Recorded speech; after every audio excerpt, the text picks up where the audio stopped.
It's beer o'clock on Real Ale Craft Beer. Today we've got a beer from Browar Artezan and it's a bottle of their Mera IPA. It's coming in at 6.5% ABV. It's 70 IBUs and it's got an extract, the malt extract of 15%. Let's have a look at the bottle cap. Let's get the beer out into a glass and see what we get. I am a big fan of Artezan's beers. Really good top quality stuff. Woo! Nice bit of smoke on the opening. Beer in the glass then.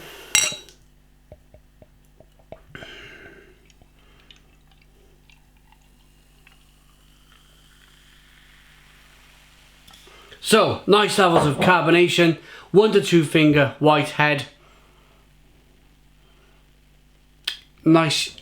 It's a hazy, unfiltered golden amber coloured ale.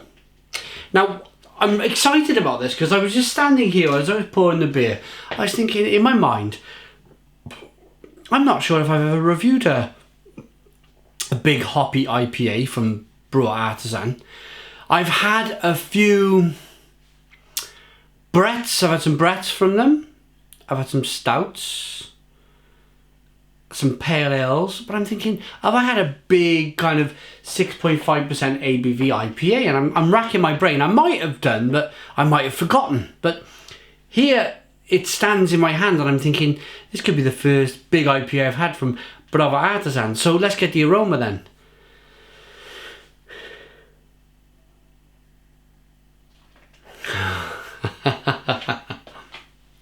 Wow. Lots and lots of chewy toffee malt to begin with, followed by a menacing aroma of hops. And I say that because I've had these style of beers recently, very recently, in fact, and well, it was the Cloudwater beers. It was a nice aroma, but a lot of that flavour was just kind of, it's almost like it's been trapped inside the liquid. That hop flavour. So I think personally the taste of the hops is all kind of crammed in. Should we try it? Should we see? Cheers.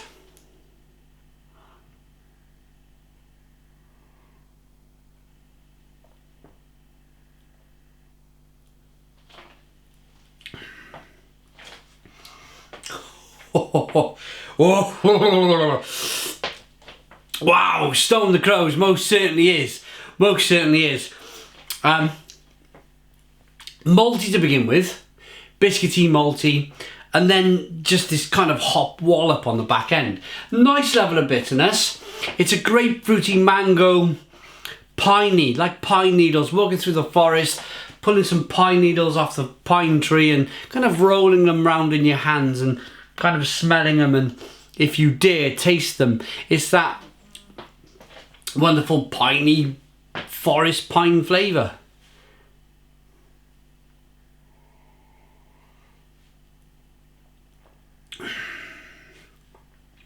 It's very drinkable, nice mouthfeel for 6.5% ABV.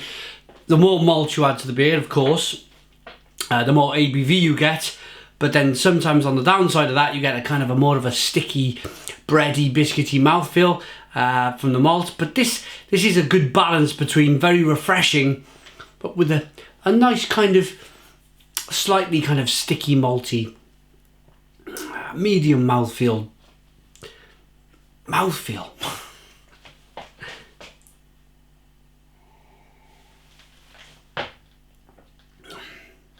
Nicely carbonated. I think that's the key. That's the I wasn't swearing at you, I was scratching my nose. That's the key with this beer. It's the carbonation just lifts it enough, lifts that sticky maltiness enough, that sticky hoppiness enough to make it refreshing, to make the beer kind of travel around the mouth and release all of that lovely kind of hop flavour on your palate without being too sticky, like maybe a double IPA is. So when you get to the kind of the 8%, I love a double IPA. I just wish that they can somehow be more refreshing, but it's more or less impossible because of that that malt profile you need for the alcohol by volume. Right, so Mera IPA. The label, guys, I'd like you to comment on this.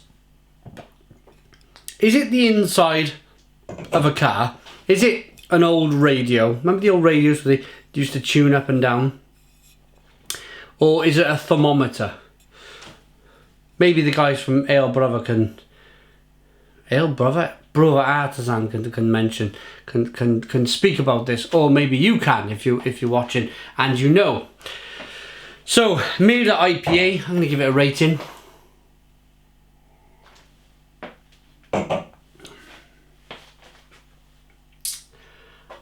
It's just really, really tasty. First taste was very hoppy.